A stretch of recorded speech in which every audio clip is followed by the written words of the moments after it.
Hi, friends. Welcome to the Dignified Girl podcast. I'm your host, Susanna Ely, and today I'm going to be talking about loving your place and your people. I apologize that this episode is so late. It meant to come out last week, but with just busyness and getting back to Texas and work and living with my family, I have 7 younger siblings. Living with them has just made it a little hard to record a podcast. And I also apologize that there's no video for this episode, but I'm still trying to learn how to work a podcast, and it was just going to be too difficult to do a video as well. But it's quite fitting, I think, that I'm recording the episode in my little brother's room because my podcast episode today is about loving your family, because that is something that the Lord has been teaching me, and hopefully I am growing in. So I hope it's an encouragement to you as well. So the first verse I want to read for you today comes from Acts 17. This is verse 26.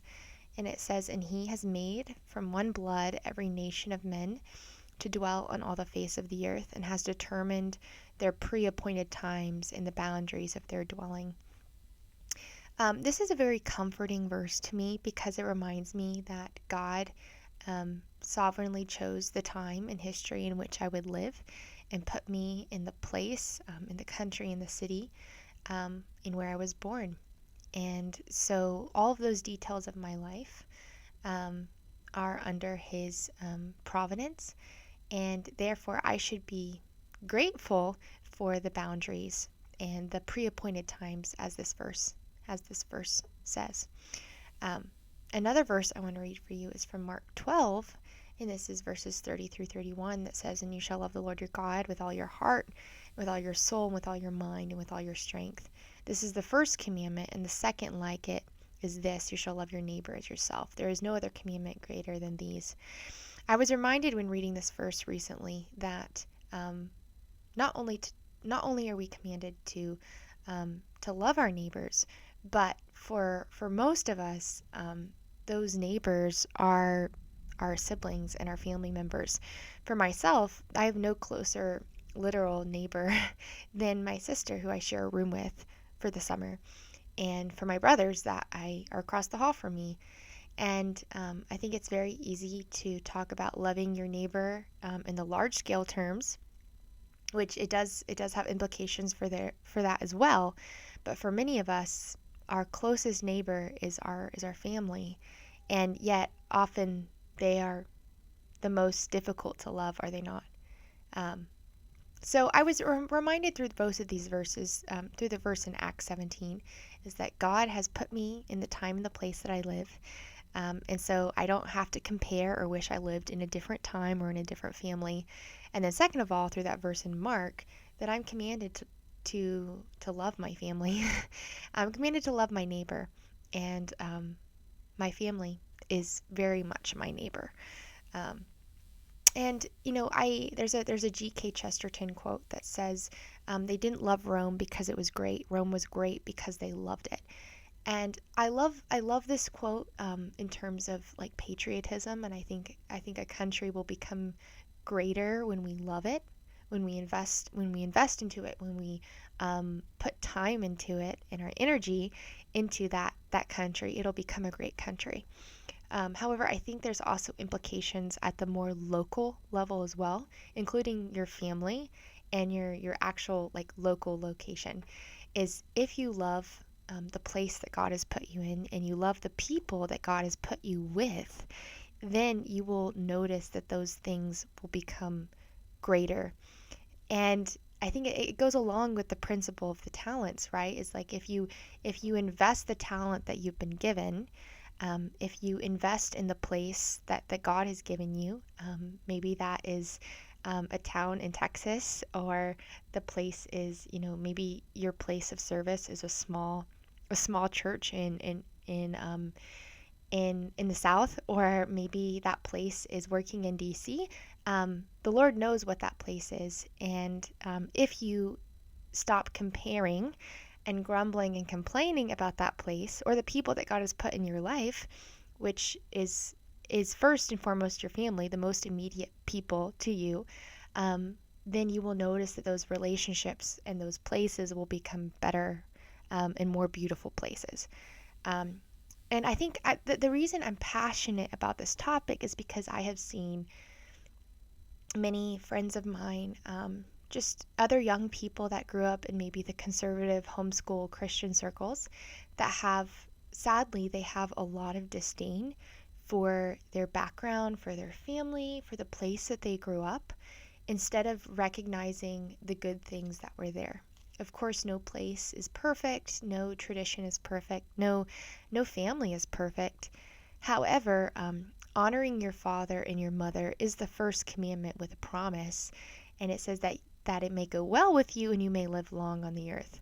And so I think that we should take that commandment very, very seriously. And I am not, I am the first to tell you that that is not something that comes easy and natural to me at all. Coming home after a lot of traveling and going to school in Virginia and then doing some traveling in DC over the summer, then coming back home was definitely, I guess you could say, kind of a culture shock for me. It's definitely doesn't feel natural to come back, and it's a bit uncomfortable to love my family because they know how to push my buttons, and I also know how to push their buttons in a way that that other people don't. And no one knows you more than your family. And so I just think that there's a principle there that many Christians sadly are forsaking and forgetting, and many young people are not being true conservatives, in the sense that, conservatives are all about conserving the good and true and beautiful in their country. That's what they believe in. They believe that there's truth in the past, in the traditions of the past, and that we should not forsake the past or our fathers just because we have a new idea. And likewise, I think this can hit very close to home in the literal sense of, don't be quick to throw off the traditions of your family. And I think it's important to honor them and to conserve the good things that they've given you. That doesn't mean that you accept every single thing that your parents have done or every single thing that about your culture back home. But I do think that you should start with a place of gratitude and humility, recognizing that you are the person that you are because of your family. That is just a fact. And that even if they are sinful, you are nevertheless commanded to honor them. I see this idea a lot in the Old Testament, that oftentimes when the Lord appears to the Israelites, he says, I am the God of your fathers, which I think is quite, is a statement that if you just look up in the Old Testament, it says, like, return to the God of your fathers. And so I think there's definitely a principle of going back to your roots, going back to your family's traditions, and being grateful for your traditions as a really good place to start, and not throwing off your family or throwing off your background just because you think that you're somehow smarter or above that.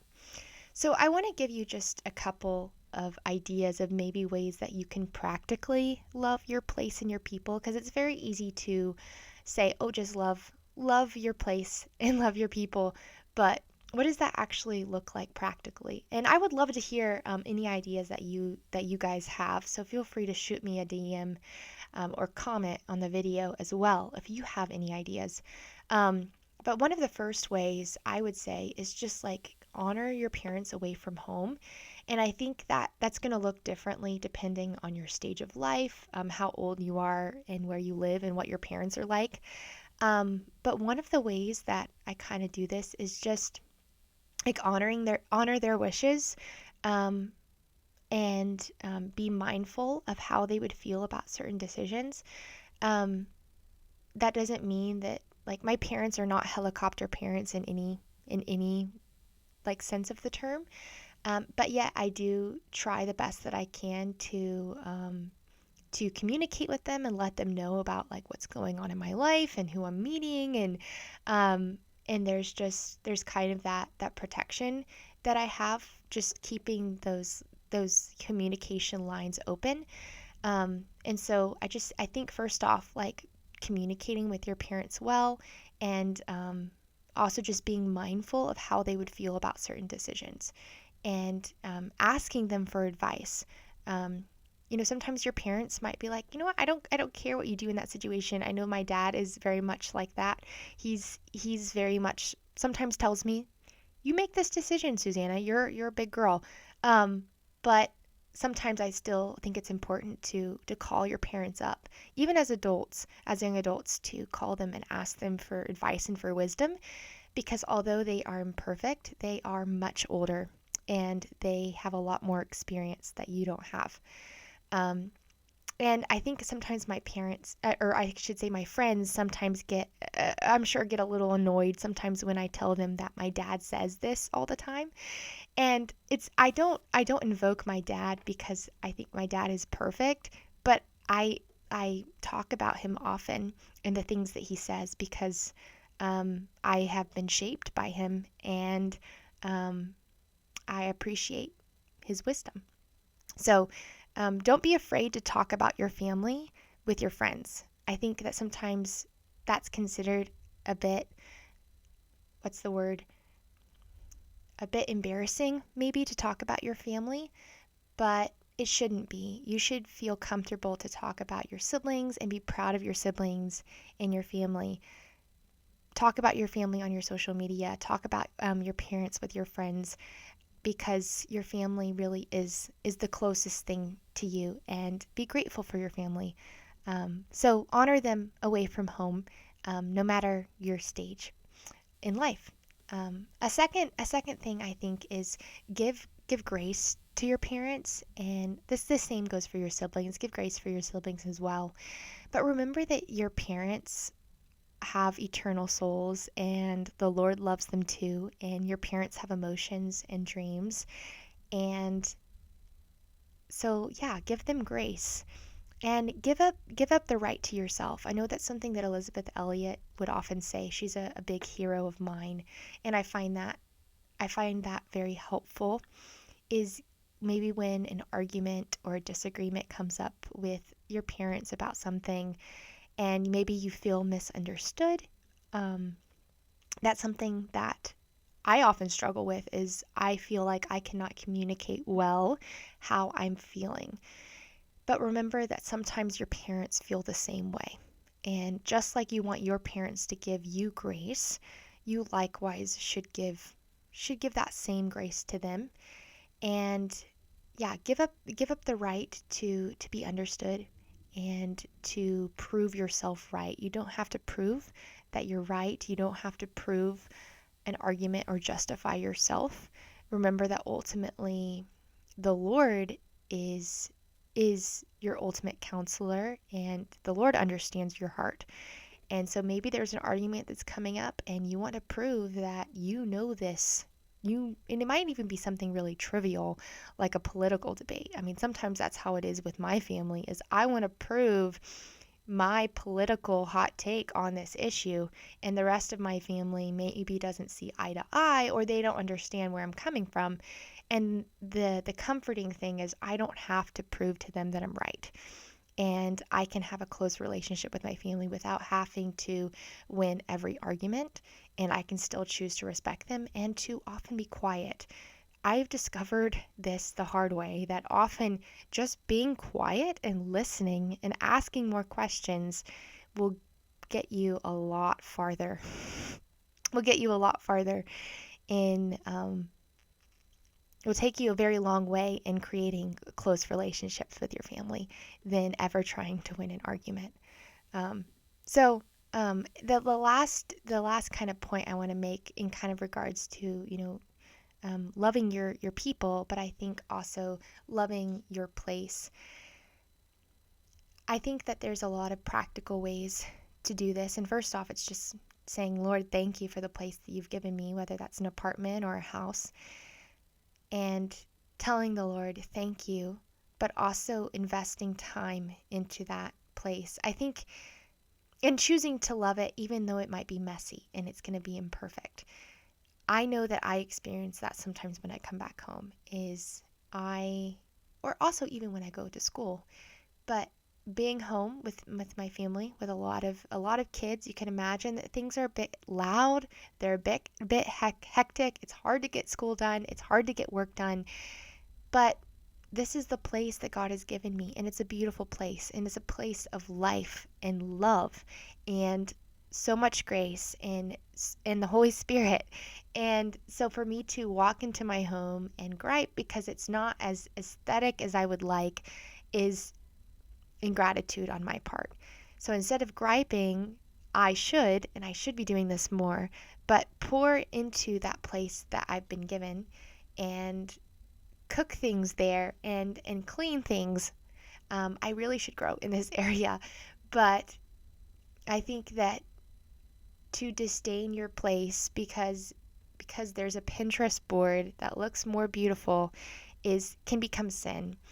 And I think there's a fine line between wanting to make your place more beautiful and also hating that place. I think that you can desire to have a beautiful place and make your place more beautiful while still accepting its imperfections and recognizing that a place where children live, and I think this comes in handy when you're a mom. I'm not a mom right now, but I can imagine that if you're a mom and you have kids, or you live a life that's busy of ministry, of investing in people, maybe you're hosting lots of guests over at your home, that it's not going to look aesthetic. And sometimes I think that as much as aesthetics are powerful, aesthetics are important. I love aesthetics. I think we should make America beautiful again. We should get rid of bad art and replace it with good art. As much as I want good art in beautiful places, you should not hate the place that you have just because it's messy and just because it's loud. So my encouragement to you is wherever that place is the Lord has put you right now, and whatever place the Lord brought you up, if that wherever that is, I encourage you to love it and be grateful for it because God put you in that place for a reason.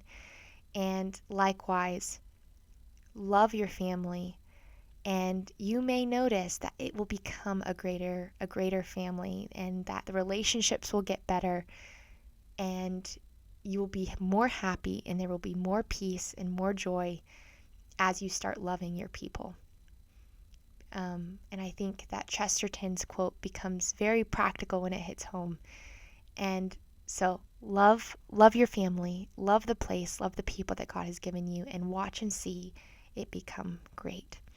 If you have any thoughts, please message me. My Instagram is _dignifiedgirl_.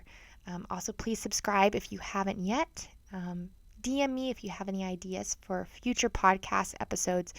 And if you have any disagreements or thoughts, message me as well. I'd love to communicate with you. May the Lord bless you, keep you, make his face shine upon you, and give you peace.